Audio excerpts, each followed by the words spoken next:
फलों का बगीचा था जहाँ से वहाँ के व्यापारी फल लेकर मंडी में बेचते थे। उसी मंडी में पूजा नाम की लड़की भी फल बेचने आया करती थी, पर उसे मंडी के कुछ व्यापारी पसंद नहीं करते थे और उसका कारण था पूजा का अच्छा व्यवहार, जिसके कारण ज्यादा से ज्यादा ग्राहक उसके पास फल खरीदने जाते थे और इसीलिए वो लोग पूजा के लिए तरह तरह की दिक्कतें पैदा करते थे, जिसकी वजह से उसको बेचने के लिए फल मिलते नहीं थे। ये पूजा अगर बगीचे में मेरे से पहले पहुंच गई तो फल लेकर मंडी चली जाएगी, फिर सब इसी से फल खरीदेंगे। मुझे इसे किसी भी तरह रोकना होगा। कि पूजा उसके जाल में फंस गई।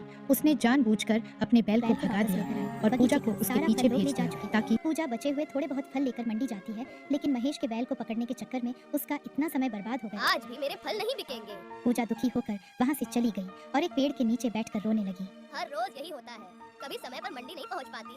पूजा के साथ रोज बैठ जाती थी। पूजा बहुत दुखी थी। तभी अचानक उसे पीछे से एक आवाज सुनाई दी। सुनकर पूजा चौंक गई और जैसे ही उसने पीछे मुड़कर देखा तो वो डर गई, क्योंकि उससे वही पेड़ बात कर रहा था जिससे ऐसे तुम्हें लोग बगीचे में पहुंचने से रोकते हैं, वह तुम्हारी मदद करने के स्वभाव का गलत फायदा उठाते हैं, इसीलिए मैं तुम्हारी मदद करूंगा। मदद? पर कैसी मदद? तुम्हें मंडी में बेचने के लिए फल चाहिए ना, वो मैं तुम्हें दूंगा, वो भी जितनी और जैसे फल चाहो उतनी। पर आप पर तो एक फल भी नहीं लगा है। वो भी आ जाएंगे। जैसे ही पेड़ ने ऐसा कहा, उस पेड़ में तरह तरह के फल आने लगे। पूजा ये देख आश्चर्य। इसका पीछा करने से ही असली बात का पता चलेगा। अगले दिन महेश ने पूजा का पीछा कर चुपचाप पूजा को देखता रहा। तो ये है असली राज। पूजा को फल ये जादुई पेड़ देता है। ये देखकर महेश ने एक योजना बनाई। अगर ये पेड़ मुझे मिल जाए तो मुझे रोज रोज फल, कृपया मुझे ढेर सारे फल दे दो। महेश के बार बार बोलने पर भी पेड़ में एक भी फल नहीं आए। ये देख महेश को गुस्सा आ गया और उसने तय किया कि वो किसी भी तरह उस पेड़ के फल लेकर रहेगा। लगता है तुम ऐसे नहीं मानोगे।